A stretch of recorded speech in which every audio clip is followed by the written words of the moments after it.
ஒரு மனிதர்களாலும் வீழ்த்த முடியல அப்படின்னா பல சூழ்நிலைகளை தாண்டி வந்தான், பல பிரச்சனைகளை தாண்டி வந்தான். சொந்த சகோதரர்களாலே எதிர்ப்பு அதிகமாய் வந்தது.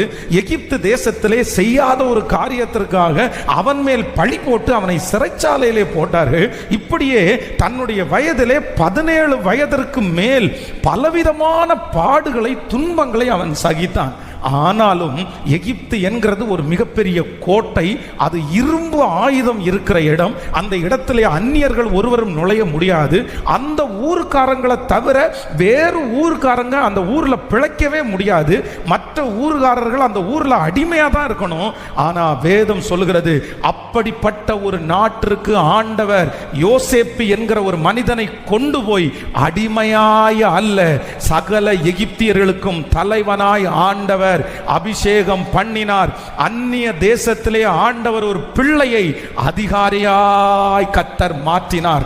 எந்த போஸ்டிங்க்கு, எந்த இடத்திற்கு, எந்த ஆளுகைக்கு இவங்க எல்லாம் வரவே முடியாதுன்னு நினைச்சாங்களோ அந்த எட்டாத உயரத்தில், அந்த இடத்துல கர்த்தர் சாதாரணமான ஒரு யோசேப்பை கொண்டு போய் வைத்து அவரால் அழகு பார்க்க முடியுமானால் வேதம் சொல்லுகிறது, நீங்கள் அறியாததும் உங்களுக்கு எட்டாததுமான பெரிய சிகரங்களிலே, ஆமென், ராஜாக்களோடு, பெரிய பெரிய மனிதர்களோடு கர்த்தர் நம்மை உட்கார வைத்து நம்முடைய திராணிக்கு மிஞ்சி, பலத்திற்கு மிஞ்சி பல இடங்களிலே நம்மை அமர செய்வதற்கு ஆண்டவர் வல்லவராயிருக்கிறார். யோசேப்பை உயர்த்தின கர்த்தர் என்னையும் உங்களையும் உயர்த்த வல்லவர்.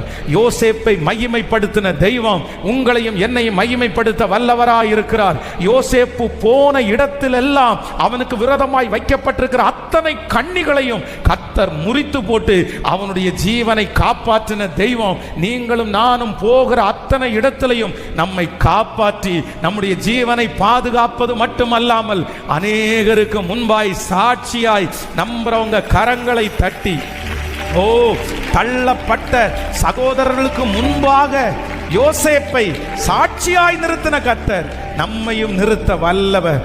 அந்த யோசேப்பினுடைய அபிஷேகத்தை நம்ம எல்லாரும் கண்டிப்பாக கேட்டு பெற்றுக்கொள்ளணும். ஒரு 3 காரியத்தை உங்களுக்கு முன்பாக சொல்லி உங்களுக்காக ஜெபிக்க போகிறேன். வாசிக்கலாம், வேதத்தை திறந்து ஒரு வசனத்தை வாசிக்கலாமா?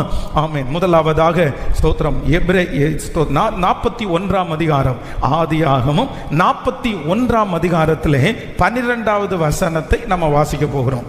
ஆமென். ஆதியாகமம் 41ஆம் அதிகாரம் 12வது வசனம். அப்பொழுது தலையாய்களின் அதிபதிக்கு வேலைக்கார